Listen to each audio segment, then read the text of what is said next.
What's up everyone, today I'm going to be building a new gaming PC and I'm really hyped for this. I'm going to show you the build process from start to finish, featuring a Ryzen 9850X 3D CPU, and I cannot wait to test it in all of the latest games at 5.6 GHz. This all AMD build will also feature a SAPPHIRE Nitro RX 9070 XT Phantom Link Edition, which connects to this insane SAPPHIRE X870 EA motherboard via a back connector, leaving the GPU completely free of cables. Also, I'm excited to check out this awesome X400 Pro case and XA360 fans from Jonsbo. Right, first of all I need to get the RAM, M.2 SSD and that beast of a CPU installed into the motherboard. Looking at the SAPPHIRE X870 EA Nitro Plus, I must say it looks and feels very high end. So with the board out of the box, let's get all of the parts attached before it goes anywhere near that Jonsbo case. First up, I removed the toolless M.2 shield, slid in the SSD at a slight angle and clipped it in. For my build I wanted a good SSD, so I managed to pick up this PMY 1TB model, link in the description along with all of the other parts. This is just for the operating system, I will add another later on for games. To install my Ryzen 9850X, I just lined up the little gold triangle and carefully put it in to the socket. Then I just simply locked the retention arm down. For RAM, I'm using 32GB of G.SKILL Trident Z5. I put them in by simply lining them up in slots 2 and 4 and firmly pushed them down until I heard a satisfying click. With the motherboard ready to go, I started stripping back the case. Both side panels can be detached by simply pressing a button at the back. It's super easy and it saves a lot of time. The motherboard sits so well in this case, and I had it screwed down in no time at all. At this point in the build, I like to start installing the fans. Jonsbo kindly sent a pair of XA360 infinity mirrored ARGB triple fans in reverse. They only cost £45 for triple 120mm fans, and they feature a single frame design. I hope these are as good as they look.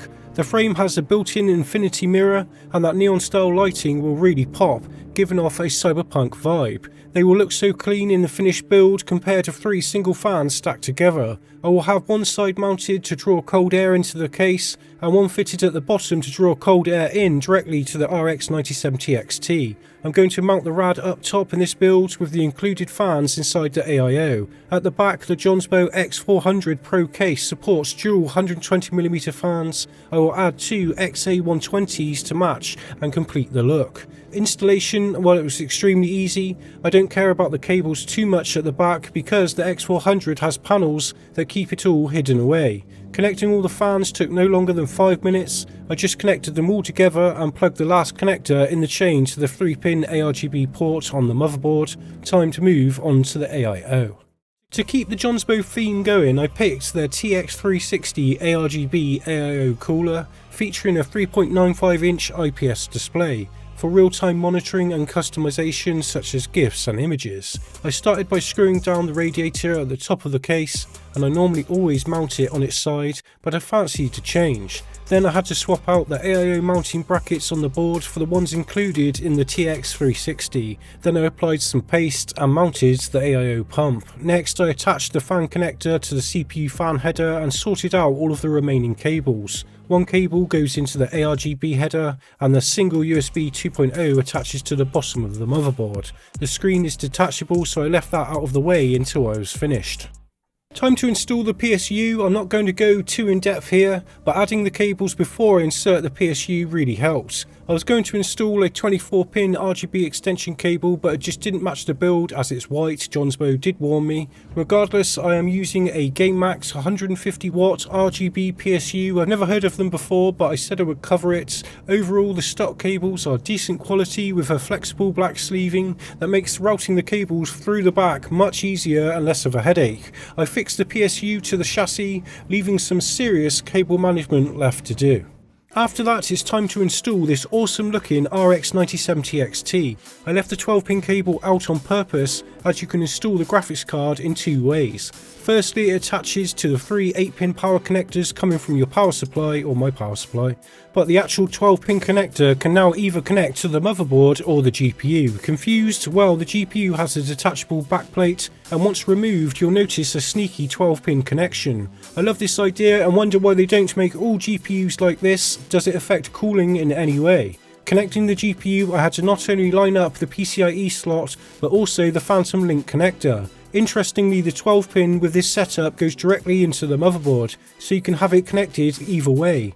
Personally, I would just prefer to connect it up to underneath the GPU backplate, removing the cable entirely, as with Phantom Link the cable is still visible on the motherboard, although using Phantom Link means the cable won't cause any extra GPU sag, and it completely removes the risk of damaging the GPU by plugging the 12 pin cable in wrong. This is a great solution to a big problem happening right now, even with the updated connector having extra pins. I can pull the connector in and out of the motherboard with zero damage, of course, to the GPU.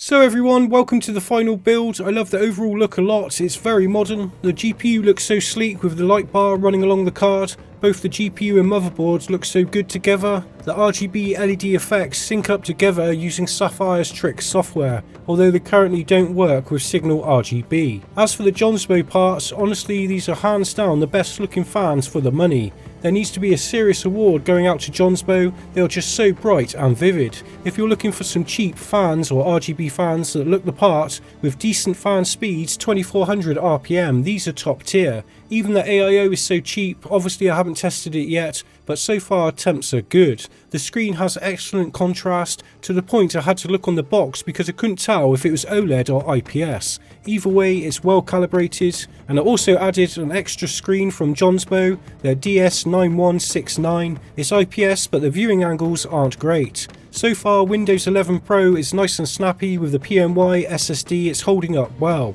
With some excellent read and write speeds overall, boot up times have been excellent as well. As for the overall system performance in games, well, you'll have to wait for a future video. I will be doing a full review on this RX 9070 XT coming up very soon, which will have all of the overclocking results, temps and gaming performance. Anyway everyone, a massive shout out to all the companies that have kindly sent out all of the parts for this build. I highly appreciate the support: Sapphire, Jonsbo, PMY and GameMax.